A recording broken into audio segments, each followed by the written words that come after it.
vocês, agradeço a Deus pela oportunidade que o Senhor me concede poder servi-lo na sua casa, e agradeço também ao pastor Mando pela amizade e pelo convite. Vocês acreditam que eu esqueci o celular em casa e não voltei para pegar?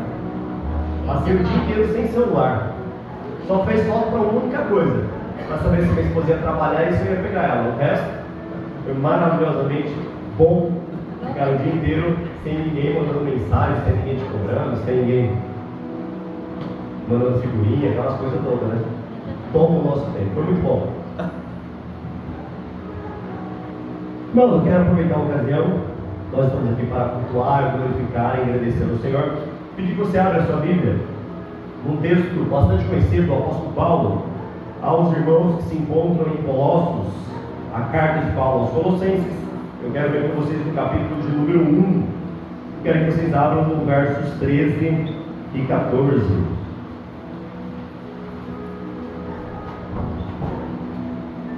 Carta de Paulo aos Colossenses, capítulo de número 1, versos 13 e 14.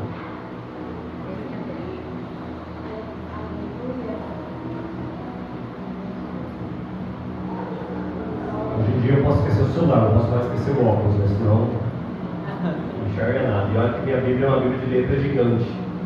Então você vê que o voto para você conhecer, eu conheci esse câncer primeiro que ele, né? Então chega uma hora que a gente precisa do óculos. Todos encontraram? Amém! Carta de Paulo aos Colossenses, capítulo 1, versos 13 e 14. Eu vou ler, eu peço que os irmãos acompanhem. E ele nos libertou do poder das trevas e nos transportou para o reino do seu Filho amado, em quem nós temos a remissão dos nossos pecados. Amém. Pai, mais uma vez, ó Pai amado, eu sou grato a Ti pela Tua bondade, pela Tua misericórdia sobre nossas vidas. Pai, eu peço a Ti, Pai amado, mais uma vez nesta noite, Senhor, age de misericórdia para com nossas vidas, ó Pai amado, nos dando graça para entendermos, ó Pai amado, a mensagem do Senhor para os nossos corações.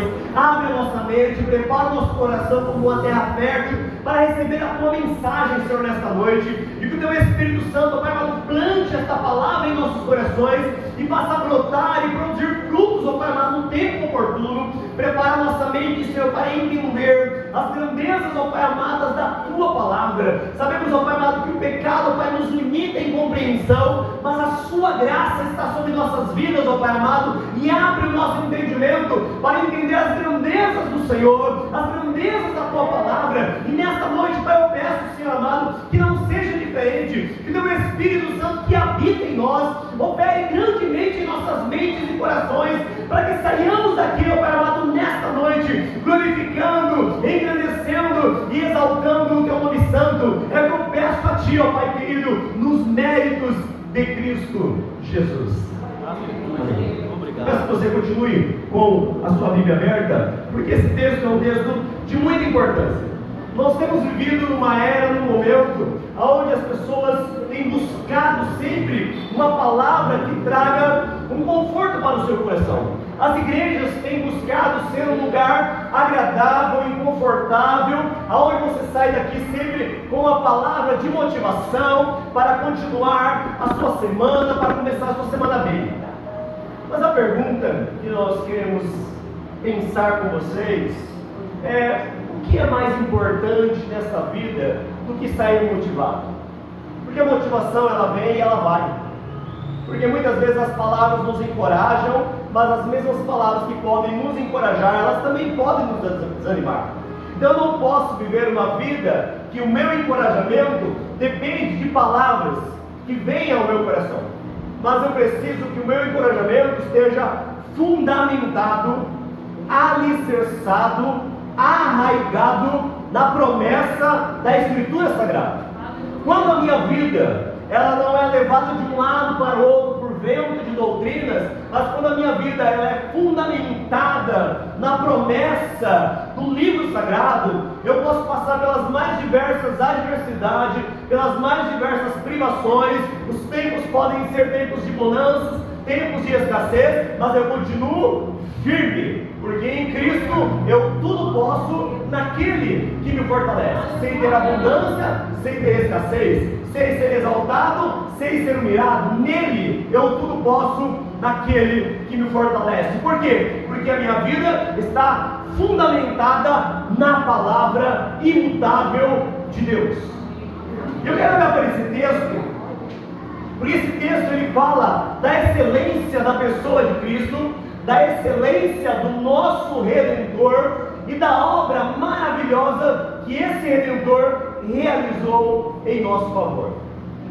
Eu gostaria que você fizesse uma reflexão interna, e nesse momento, toda vez que muitas vezes a gente pergunta: você tem uma razão para glorificar Deus? Sim ou não? Sim.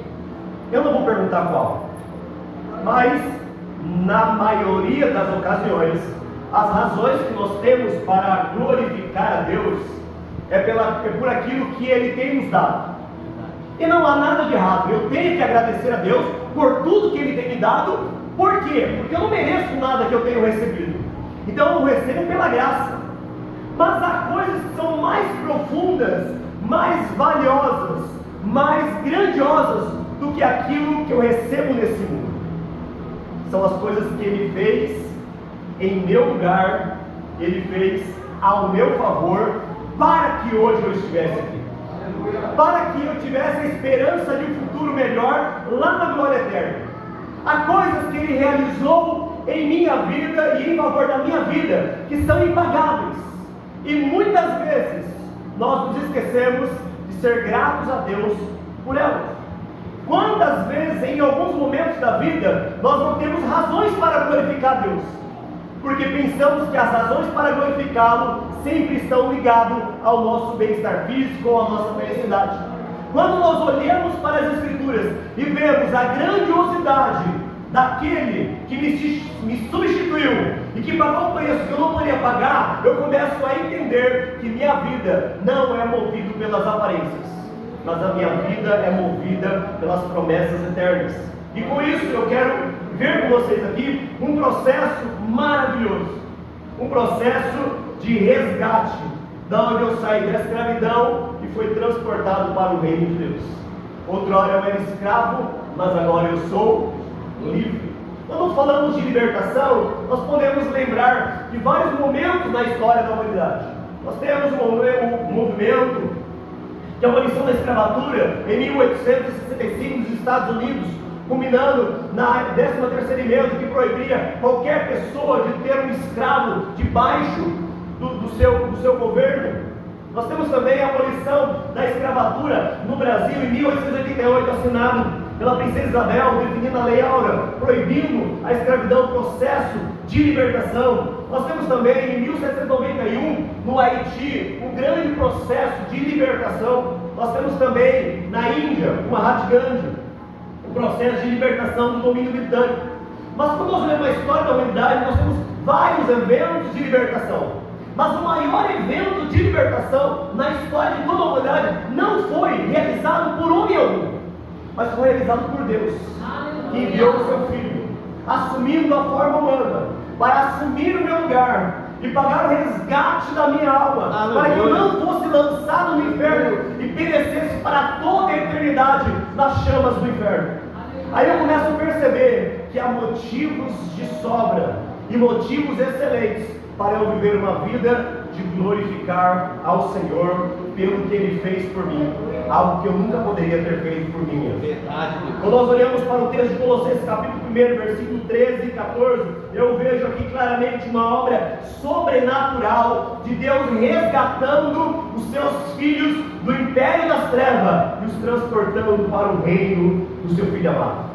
Essa libertação, ela não é simbólica, ela não é geográfica, mas ela é espiritual e definitiva. Você nunca mais será escravo do diabo. Nunca mais. Você foi, uma vez por todas, liberto para todo sempre. Aleluia. Porque aquele que te libertou, derrotou definitivamente aquele que te escravizava. Então nele nós somos livres para viver uma vida que glorifica o nome santo do Senhor. Amém. E com isso, olhando para esse texto, eu quero que você aprenda 4 aspectos muito importantes da obra gloriosa de Cristo na cruz. Você vai aprender nesse texto como foi o processo de libertação das trevas. Você vai aprender também o processo de sair das trevas para entrar no reino do Filho amado. Você vai aprender que foi pago o resgate em Cristo Jesus. E você vai aprender de fato que nele nós temos o perdão dos pecados. Não são coisas novidades. Não é nada que você nunca ouviu. O nosso problema é que às vezes nós queremos sempre receber novidades. E se esquecemos das coisas mais fundamentais da fé cristã. Novidade é um novo aprendizado. Talvez é um conhecimento que já está nas Escrituras, mas talvez eu não fui ensinado ou eu não tive compreensão. Mas importante é eu fundamentar a minha vida nas verdades fundamentais do Evangelho, naquilo que não muda. Tem gente perguntando se Adão tinha umbigo, se não tinha, porque Adão não teve mãe, então ele teria umbigo. E aí tem gente discutindo coisas interessantes, mas sem importância nenhuma para a vida. Então às vezes a gente se perde nesse discurso, nesse debate de coisas sem importância, e nos esquecemos de plantar a nossa mente, o nosso coração nas promessas. E ela começa no versículo 13, com a libertação do império das trevas. Ele nos libertou do império das trevas. Esse império das trevas, ele representa o domínio de Satanás e um governo e um sistema de pecado que governa o mundo. Por isso o mundo jaz no maligno. O mundo é governado pelo diabo, o príncipe desta era. Ele governa, ele manipula aqueles que estão debaixo do seu governo. Você não estava escravizado em um lugar, você estava escravizado por alguém. E esse alguém é um ser extremamente poderoso. Perceba, extremamente poderoso. Mas o Todo-Poderoso te libertou do império desse ser. Aleluia. E agora você é livre. Aleluia. Você agora tem aonde descansar. Efésios capítulo 2, versículo 1 e versículo 2 diz que outrora nós estávamos mortos nos delitos e pecados, mas Ele nos deu vida. E Ele segundo o curso deste mundo, segundo o príncipe da potestade do ar que opera agora nos filhos da desobediência. Nós andávamos. Você lembra antes de você conhecer Jesus? Você não achava que você era livre? Que você fazia o que você queria? Que você ia para onde queria? Você bebia, você se divertia? E você olhava para os crentes e falava, não, eu sou livre. Você não pode fazer nada, porque a igreja não deixa.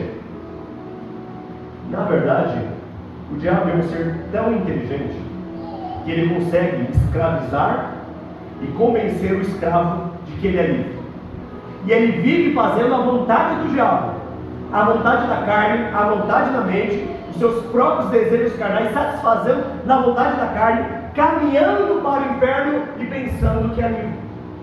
Você estava num reino de engano, de opressão, que nos deixava em verdadeiro estado de desespero espiritual, porque estávamos caminhando para o inferno. Não foi uma libertação como a libertação da escravidão, da onde você libertou os escravos da senzala e abriu as portas da fazenda para eles irem para onde eles queriam. E é onde começou a crise da vida deles. Eles iam para onde? O que eles iam fazer a partir daquele momento? Eles não tinham casa, eles não tinham educação, eles não tinham trabalho. A liberdade ali era benéfica, mas implicava em muitas limitações. Cristo não fez a mesma coisa com a gente.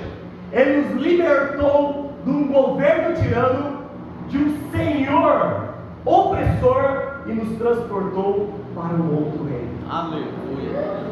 Essa é a maravilha da obra gloriosa de Cristo. Ele não só nos liberta de um lugar de opressão para uma liberdade sem destino. Ele nos liberta do lugar de opressão e nos transporta para um lugar infinitamente melhor, que é debaixo do seu próprio governo. Ele de fato nos liberta, conforme João capítulo 8, versículo 12: eu sou a luz do mundo, quem me segue nunca mais andará em trevas, mas terá a luz da vida. A libertação que Ele executa em nós nos tira das trevas e tira as trevas de nós. Porque nós andávamos em trevas e nós éramos trevas, porque estávamos mortos em pecados.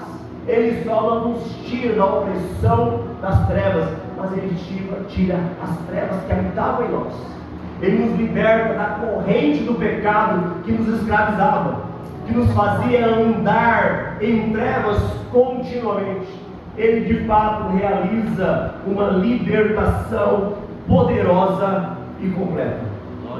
Os escravos foram libertos, mas eles sofriam preconceitos. Ainda em muitos lugares não podiam ter acesso, eles não podiam estar no mesmo lugar dos brancos. Não só no Brasil, como nos Estados Unidos também havia a segregação racial. Você tinha estados que ainda mantinha a escravidão. Mas quando Ele nos liberta, nunca mais o diabo terá domínio, governo sobre as nossas vidas. O diabo ele tenta lutar contra nós, como cantor ele tenta nos envergonhar, armar cilada, mas nós somos livres. Ele não tem poder sobre nós.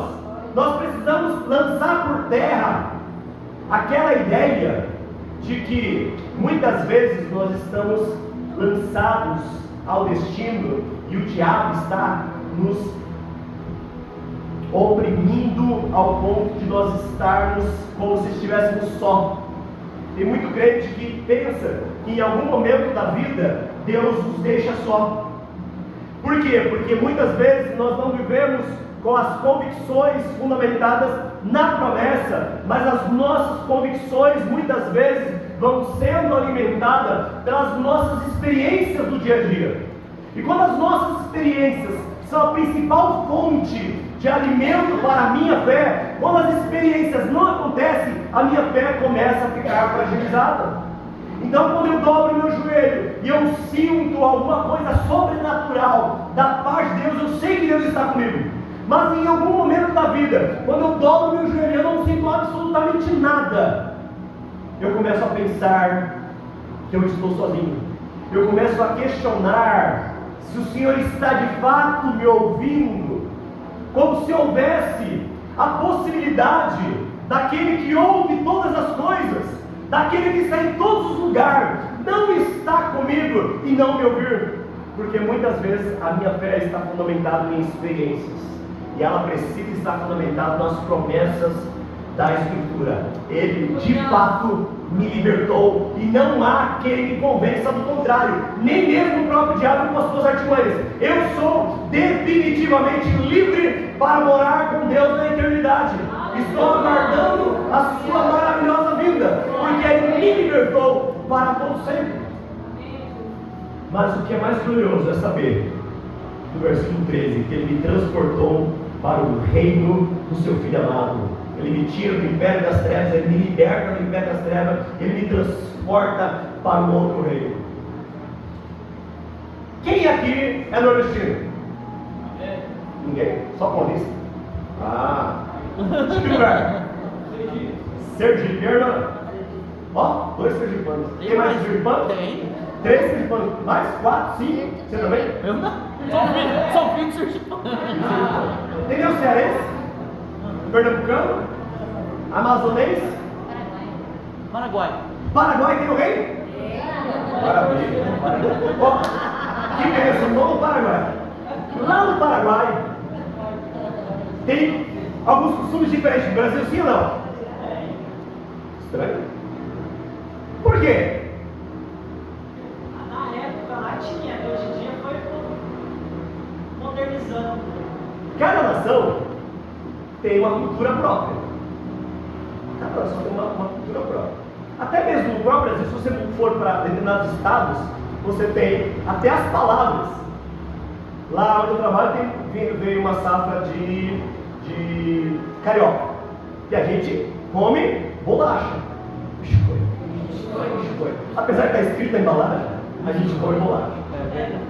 Eles falam, não é escrito, mas a gente come bolacha e é bolacha para todo sempre e acaba a conversa. Entendeu? Porque na nossa cultura a gente acostumou a chamar o biscoito de bolacha. E a gente gosta de comer bolacha. Conversando com outro amigo que foi no Rio, que foi na Paraíba, ele falou, como é que ele mistura hoje? Ele, mistura? O que é mistura? Você não sabe a mistura? Não sabe a mistura. Mistura para ele era um mexido de ovo, pô. Sabe, você pega toda a comida do restaurante dele e mistura? Ele achou que era aqui, não, mistura frango, carne, e assim por diante. Então, cada estado, cada país, cada nação tem uma cultura. E você sai desse estado, desta nação, você acaba trazendo o aspecto da cultura. Quem nunca viu um nordestino falando oxe em São Paulo? É normal, faz parte do linguajar deles lá. Quem nunca viu um mineiro aqui em São Paulo falando uai, só tomar um cafezinho? Então o que acontece? A gente nasce numa cultura, a gente cresce nela e a gente leva ela para o resto da vida. Só que no reino espiritual é diferente. Eu estava no reino das trevas e vivia segundo o príncipe das trevas, fazendo a vontade das trevas, seguindo a vontade dos meus pensamentos, fazendo a vontade do mundo. Eu vivia numa cultura mundana. Eu fazia a vontade do mundo. Eu tinha os hábitos do mundo. E aí Deus me libertou deste império e me transportou para um outro reino. Só a nível de ilustração. Ele me tirou lá de Minas e me transportou para São Paulo. Não tem mais uai. Você entende? As culturas do velho reino ficaram para trás.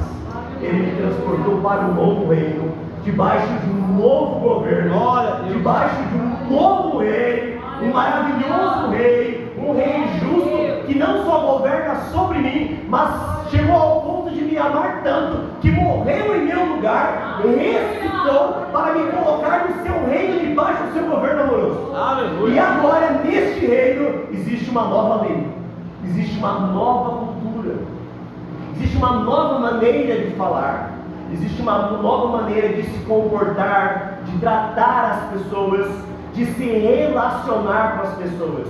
Ele não só me tira do reino das trevas, ele não só me liberta, mas ele me transporta para um reino de amor e me ensina a viver agora debaixo de um governo amoroso, de uma vida diferente, para que a minha vida possa de fato glorificar o seu nome. Ele transforma a minha identidade. Eu era escravo. Você repara que a gente tem não que isso seja errado, tá? É uma forma de expressar e é comum. Mas a gente gosta de ex-macumbeiro, ex não sei o que, ex não sei o que. A gente atribui o nome após conversão de ex. É um problema? Não é um problema. Mas como é que a Bíblia nos chama após a conversão?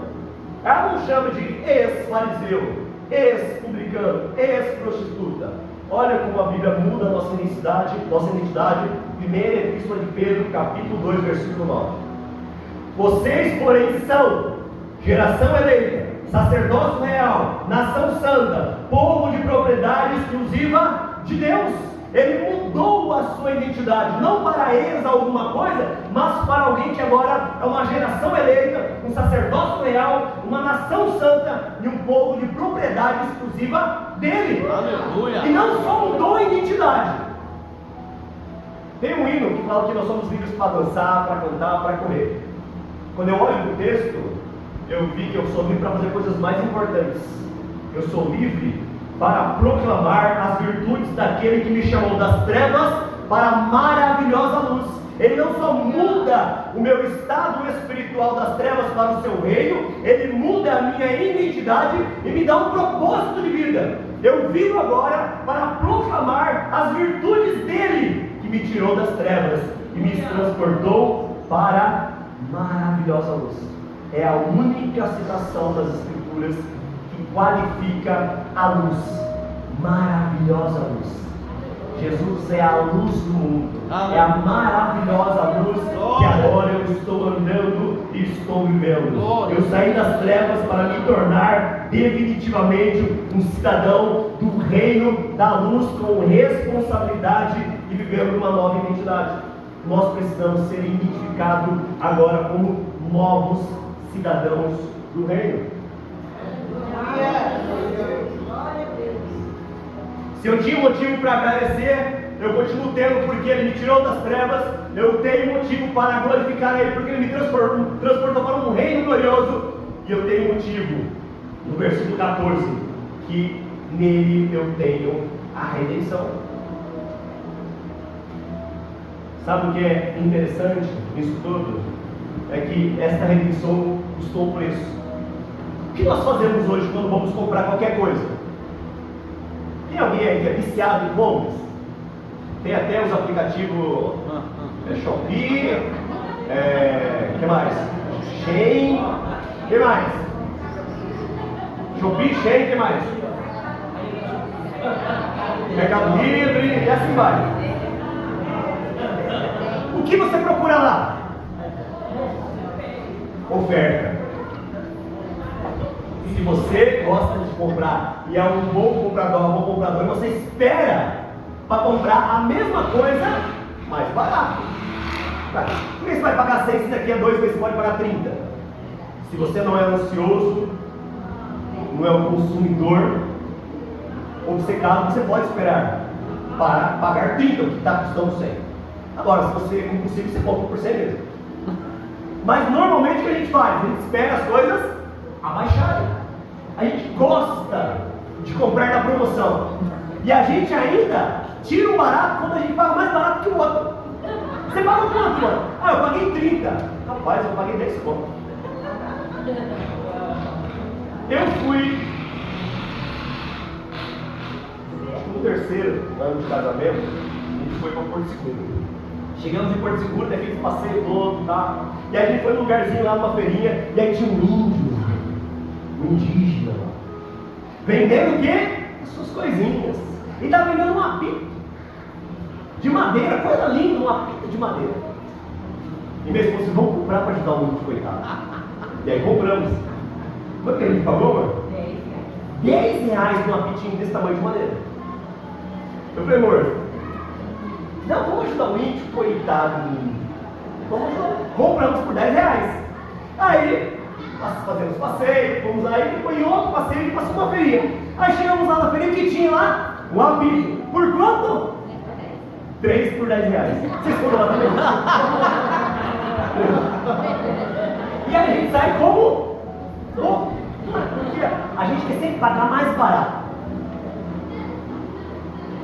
Quando nós estávamos aprisionados e havia um resgate para pagar a nosso favor, não foi feita uma negociação para baixar o preço. O preço foi pago na primeira condição, que era o preço mais alto a ser pago. Preço de sangue. E não o sangue humano, mas o sangue do Filho de Deus, que se fez homem para pagar o preço pela humanidade, entregando voluntariamente a sua própria vida em nosso favor, não sendo nós merecedores de nada. Ele pagou o preço que não estava na promoção. Então por isso nós não podemos valorizar um mais do que o outro, em hipótese alguma, nem por raça, nem por qualquer tipo de distinção. Cada um de nós tem o mesmo valor. O preço que foi pago foi o mesmo preço por todos. Preço precioso de sangue do nosso Salvador. Primeira Epístola de Pedro, capítulo 1, verso 18 e 19. Sabendo que não foi mediante a coisas perecíveis, como prata e ouro, que a gente tanto valoriza, mas vocês foram resgatados da vida inútil que os seus pais lhe legaram, mas pelo precioso sangue de Cristo, como um cordeiro sem defeito e sem mácula. A redenção nos livra da escravidão do pecado e nos compra para Deus. Você precisa ser grato a Deus, porque Ele pagou um preço muito caro pela sua vida. Esqueça essa conversa de que eu não tenho valor, eu não valho nada. Em algum momento da vida as pessoas começam a ter um sentimento que não valho nada, eu não tenho valor, e as pessoas têm mais valor do que eu. Isso é uma ingratidão para Deus, porque quando Ele olhou para você, quando Ele comprou a sua vida, Ele pagou o mesmo preço por cada um de nós. Nós precisamos valorizar a obra que Deus fez em nosso favor, em nosso lugar, por meio do seu Filho, e glorificar a Ele sempre, em toda ocasião. Ele morreu e pagou o preço no meu lugar. Essa liberdade não foi só um abrir de portas e quebrar de algemas. Teve um preço. Houve sofrimento, houve humilhação, houve derramamento de sangue. Não foi só simplesmente passar um cartão de crédito e quitar a conta. Teve que haver o pagamento do próprio sangue com a própria vida. Você não pode olhar para essa promessa, para essa circunstância, para esse fundamento da nossa fé e achar que você não tem valor, que a sua vida não é importante, que você não serve para nada, que outras pessoas são melhores do que você. Que as pessoas não me valorizam. As pessoas são pecadores, falhos, e elas erram, elas cometem equívocos, elas entristecem, elas ofendem, elas esquecem, elas não valorizam, mas Deus nunca deixou de valorizar aquilo que Ele chamou de propriedade exclusiva dEle. Se ninguém te valorizar, o Criador de todas as coisas te chamou de propriedade exclusiva dEle. Glória. Sacerdócio real, nação santa, um povo comprado para anunciar as virtudes e a glória dEle. Aleluia.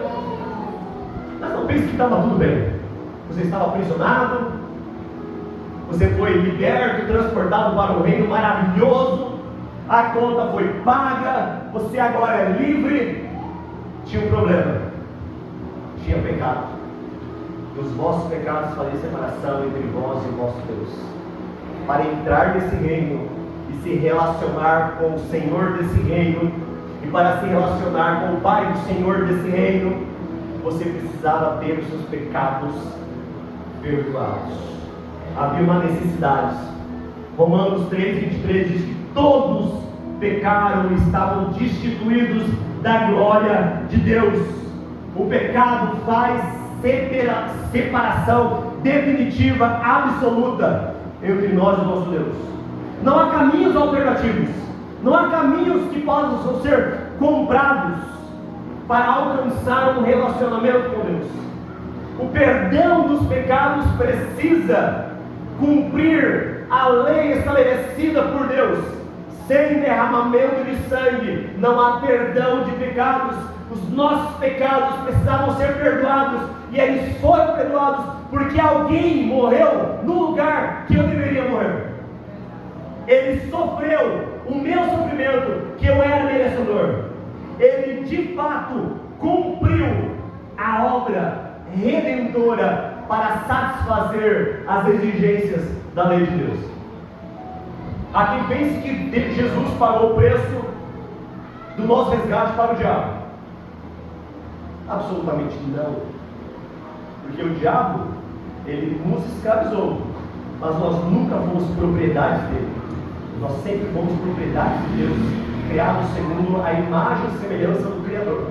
Ele nos escraviza, mas o sangue que paga o preço da nossa redenção não é pago ao diabo, é pago a Deus, para a lei de Deus, para que Deus nunca fosse acusado de passar pano sobre os nossos pecados, mas que em Cristo nós pudéssemos ter os nossos pecados perdoados, para que Deus fosse justo em perdoar e nos santificar pelo sangue do Cristo. Nós somos perdoados pela obra definitiva de Cristo. Efésios capítulo 1, versículo 7. Nele, em Cristo, nós temos a redenção pelo seu sangue, a remissão dos pecados, segundo a riqueza da sua graça. Glória a Deus! Nós precisamos aprender a valorizar a obra de Deus em nós, mais do que os benefícios que ela nos concede. Nós temos muitos benefícios da obra de Deus. Deus poderia nos salvar, nos libertar e fazer uma promessa de vida eterna e deixar que nós pagássemos aqui e andássemos sozinhos aqui, esperando o dia da sua vida. Mas Ele prometeu que estaria conosco todos os dias.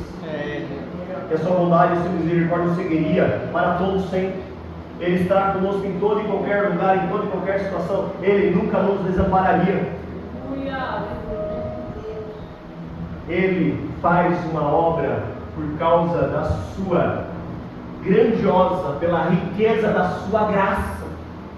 É olhar para o ser imprestável, abominável, imundo, no pecado. Tanto é que os autores usam uma expressão simbólica de lama. Toda vez que vai passar na lama, você ou tenta desviar dela, ou levanta a ponta dos pés para tentar pisar e não sujar o sapato. porque você não quer pisar na lama, apesar de a nossa lama aqui é mais de barro, mas existem algumas lamas que são extremamente com odor desagradável, são resultados de esgotos. Ele nos tirou do pior lugar que poderíamos estar. Não foi do lugar feio, foi o pior lugar que nós poderíamos estar. Ele nos amou na pior condição que nós nos encontrávamos, e Ele nos perdoou sem nós termos merecimento algum. Você tem que ter consciência que você não merece nada, nada, absolutamente nada. Você não tem nenhuma situação que você possa sentar diante de Deus e negociar com Ele alguma coisa. Senhor, se eu fizer isso, o Senhor me dá aquilo. Não há nada que você ofereça para Deus que Ele tenha interesse. Não há nada que você possa oferecer que Deus fale assim, interessante, eu vou te dar isso porque eu tenho interesse nisso que você pode me dar. Não há nada que nós temos que não tenhamos recebido dele. Então eu começo a entender que a minha gratidão é pelo fato de eu não merecer nada e Ele me cercar pelas ricas bênçãos celestiais. Ele me abençoou com toda sorte de bênçãos espirituais nas regiões celestes. Ele tem me abençoado muito mais do que eu mereço, muito mais do que eu faço para merecer, e fazendo o que eu posso fazer de melhor, ainda me torno imerecedor de qualquer bênção. E mesmo assim, a sua graça, a riqueza da sua graça tem superabundado na nossa vida. O que eu tenho para reclamar? Que motivos eu tenho para reclamar da obra que Ele tem feito na minha vida? Eu tenho que aprender a ter um coração grato por tudo que tenho. Tem pastor aqui que toda vez que você o encontra e pergunta, pastor Jair, como o senhor está? Ele fala, bem melhor do que mereço. Isso não é só um jargão. Conversando com ele, você percebe que de fato a vida dele é uma vida de bastante provação. Ele é aquele pastor de uma igreja grande, não só grande, mas uma igreja rica, tem um ótimo salário, mas a vida de provação, o testemunho dele é de chorar. Que ele passou, você fala assim, esse homem é um homem que de fato tem fé, porque todos os benefícios que ele tem, não daria para trazer alegria ao coração por tudo que ele passa, mas ele entende que é tudo pela graça.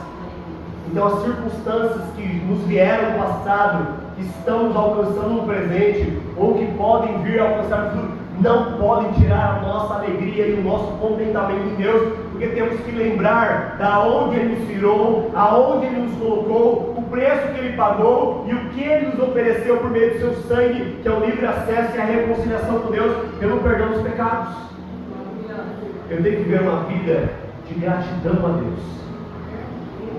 Para concluir, a gente tem que olhar para Colossenses capítulo 1, versos 13 e 14 e contemplar a maravilhosa libertação da história humana, realizada não por mão de homens, mas pelo próprio Deus, que me resgatou pelo preço do seu Filho. Essa obra não é apenas tirar a condenação, mas é nos dar uma nova identidade, e um novo futuro. Você tem uma promessa de vida eterna. Você não pode trocar essa promessa por qualquer outra coisa. Você foi eleito para ser sacerdócio real. Deus te chama de nação santa, povo de propriedade exclusiva.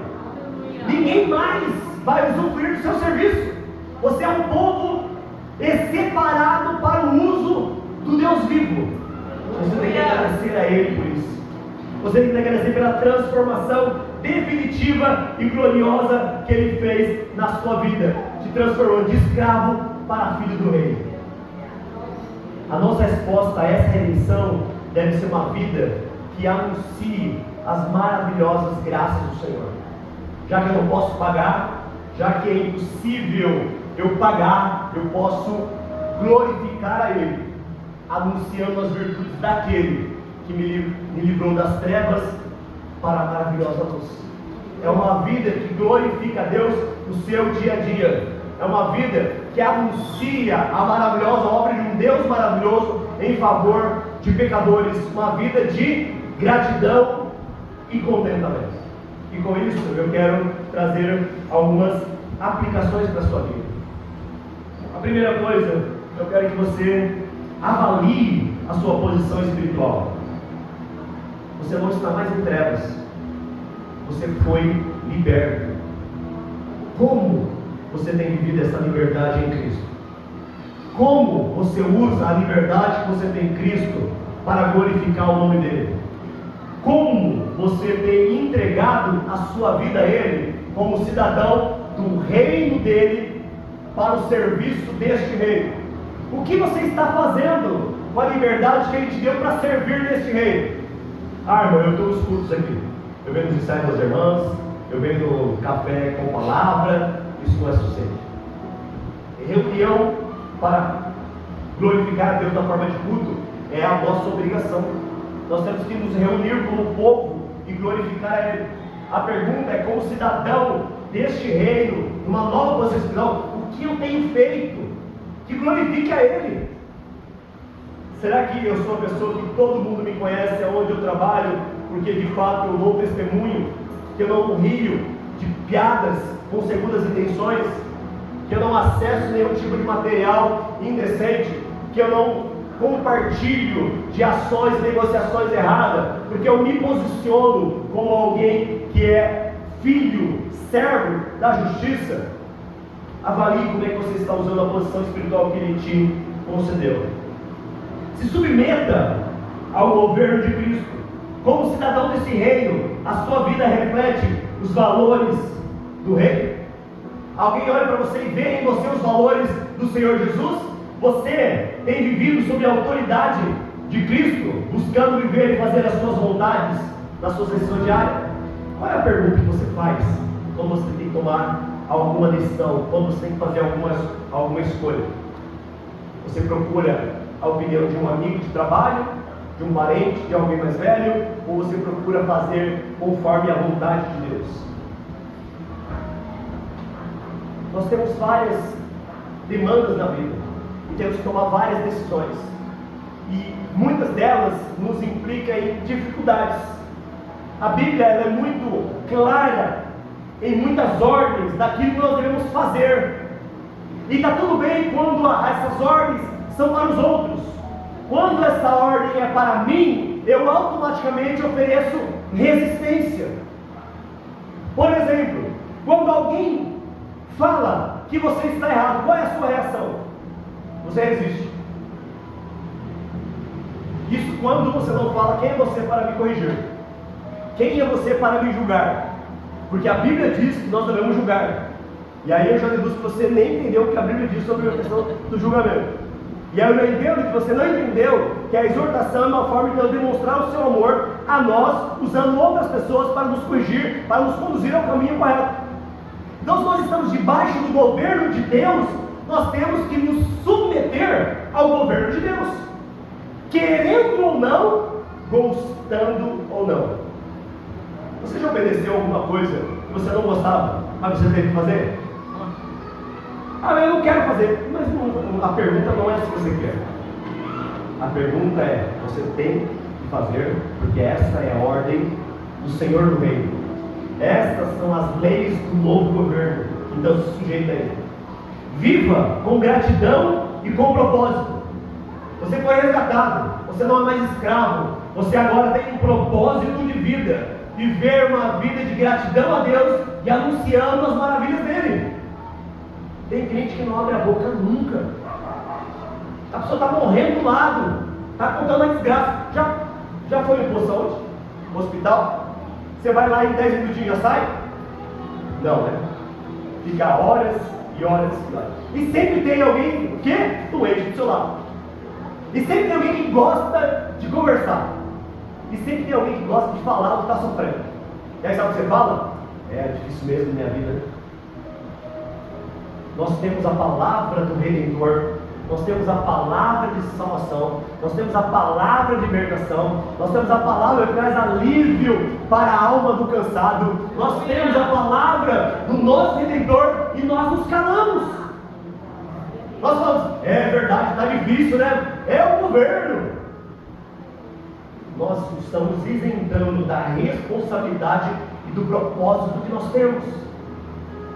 Outra coisa, liberte-se da culpa, desfrute o perdão. Tem gente que carrega a culpa de pecados cometidos e começa a criar uma nova teologia e diz: eu não consigo me perdoar. Não há uma única citação na Bíblia de que você tem que se perdoar. A Bíblia diz que eu tenho que perdoar o meu próximo, que eu tenho que receber o perdão do meu próximo e que eu tenho que buscar o perdão de Deus.